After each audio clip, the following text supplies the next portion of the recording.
نشہ اس لیے حرام قرار دیا گیا ہے کہ آدمی ہوش سے بیگانہ ہو جاتا ہے، سوچنے سمجھنے کی صلاحیت ختم ہو جاتی ہے اور رشتوں کا احساس نہیں رہتا۔ لیکن افسوس، آج کا نوجوان نشہ کر کے فخر سے نمائش کرتا ہے اور بڑھ کے مارتا ہے۔ آوارہ لوگوں کے دوست بھی انہیں کی طرح معاشرے کے ماتھے پر کلنک کی مانند ہوتے ہیں۔ ہر عزت دار آدمی ان کے شر سے بچنے کی کوشش کرتا ہے۔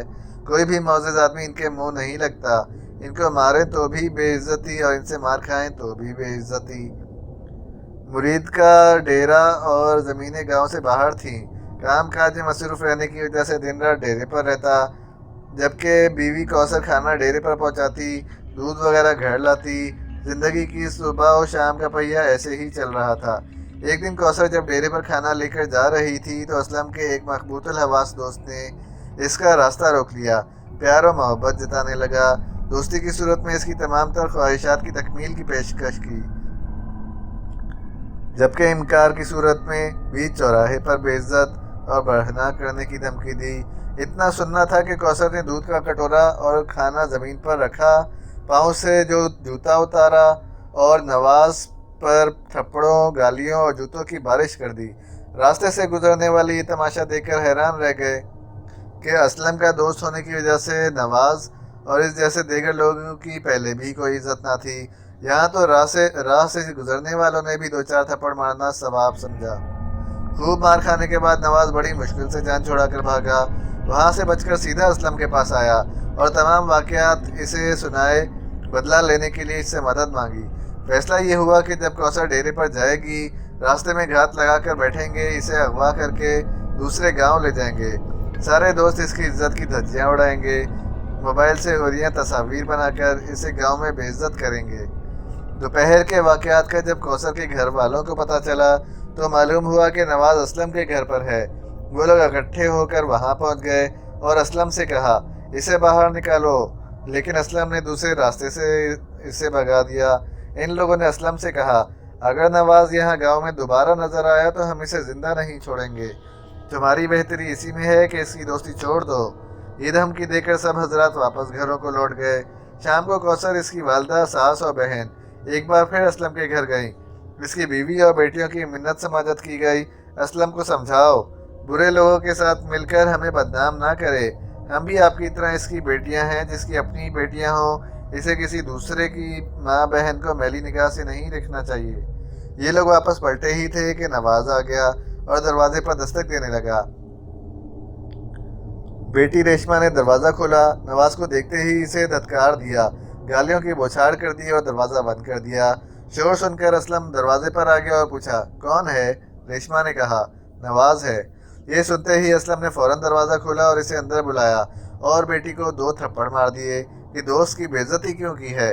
ریشما واپس تو چلی گئی مگر اس کے اندر جوار بھاٹا سر اٹھانے لگا، مگر وہ کچھ کر نہیں سکتی تھی۔ نواز کے لیے کھانا تیار کیا گیا۔ کھانے کے بعد صحن کے کونے میں چارپائیوں پر اسلم اور نواز خسر پھسر کرنے لگے، کوثر کو اغوا کرنے کے بارے میں حتمی پلان تیار کرنے لگے۔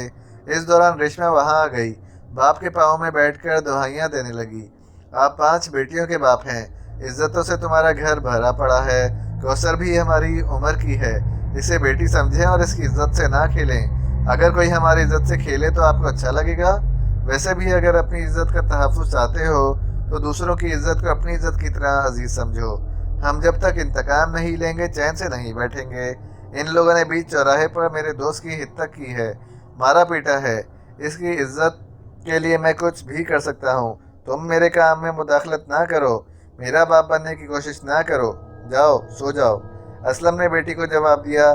منصوبہ یہ پاس ہوا کہ کل دوپہر ڈیرے کی طرف جاتے ہوئے کوثر کو اغوا کر کے دوسرے گاؤں لے جائیں گے۔ اگلے دن اسلم اور نواز راستے میں چھپ کر بیٹھ گئے۔ جو ہی کوثر گزرنے لگی ایک دم سامنے آ گئے۔ کوثر کے منہ میں کپڑا ٹھونسا گیا، گاڑی کا انتظام پہلے ہی کر رکھا تھا۔ دونوں نے اٹھایا، گاڑی میں ڈالا اور دوسرے گاؤں روانہ ہو گئے۔ وہاں ان جیسے اوباشوں نے کمرے میں بستر لگا رکھا تھا، کھانا اور شراب وغیرہ کا بھی انتظام تھا۔ کوثر کو کمرے میں لائے بستر پر دھکیل دیا، خود باہر کھانا وغیرہ کھانے لگے، شراب وغیرہ پی اور سب سے پہلے اسلم کو کمرے کے اندر بھیجا گیا کہ جاؤ حوث کی پیاس بجھاؤ، اس کی عزت کو تار تار کر دو، اس نے ہمارے دوست کی بیچ چوراہے پر بے عزتی کی ہے۔ اسلم جب اندر داخل ہوا تو کوثر منہ گھٹنوں میں چھپائے زاروں قطار رو رہی تھی۔ اس نے آؤ دیکھا نہ تاؤ، دوپٹہ سر سے اتار کر دور پھینکا، قمیص تار تار کر دیا، پھر دونوں ہاتھوں سے منہ اوپر کر کے اپنی طرف کیا تو چہرہ دیکھتے ہی اس کی 28 طبق روشن ہو گئے۔ وہ کوثر نہیں، اس کی اپنی بیٹی ریشما تھی، جو قمیض نہ ہونے کی وجہ سے باپ کے سامنے برہنہ بیٹھی تھی۔ یہ دیکھتے ہی اسلم غش کھا کر گرا اور پھر نہ اٹھ سکا۔ ریشما کی آنکھوں سے غصے کی وجہ سے شعلے نکلنے لگے، جنہوں نے پورے گھر کے در و دیوار کو آگ کی طرح لال کر دیا۔ لوہے کی طرح دیواریں تپنے لگیں۔ ایک بہترین باحیا لباس پہنے باہر نکلی، آنکھیں انگارے کے برسا رہی تھی۔ جدھر نظر جاتی مٹی میں بھی آگ لگ جاتی۔ وہاں پر دیگر لوگ آگ کی تپش کی وجہ سے تل ملانے لگے، پاؤں کے نیچے انگارے دہکنے لگے۔ دروازے کی طرف بھاگے تو سامنے انگاروں پر بچھو چل پھر رہے تھے، جبکہ دروازے پر ایک بہت بڑا اژدہا منہ کھولے کھڑا تھا۔ واپس پلٹے تو ریشما کی آنکھوں سے نکلنے والے شعلوں نے انہیں جلا کر کوئلوں میں تبدیل کر دیا۔ یہ کوئلے پانی میں تبدیل ہو کر گندی نالی میں بہنے لگے، جبکہ ریشما ایک حور کی طرح خوبصورت لباس پہنے پروں کی مدد سے پرواز کر کے اپنے گھر کی طرف روانہ ہو گئی، جبکہ کوثر دودھ کا مٹکا سر پر رکھے ڈیرے سے گھر کی طرف آ رہی تھی۔ اسے ان واقعات کی دور دور تک خبر نہ تھی۔ ختم شد۔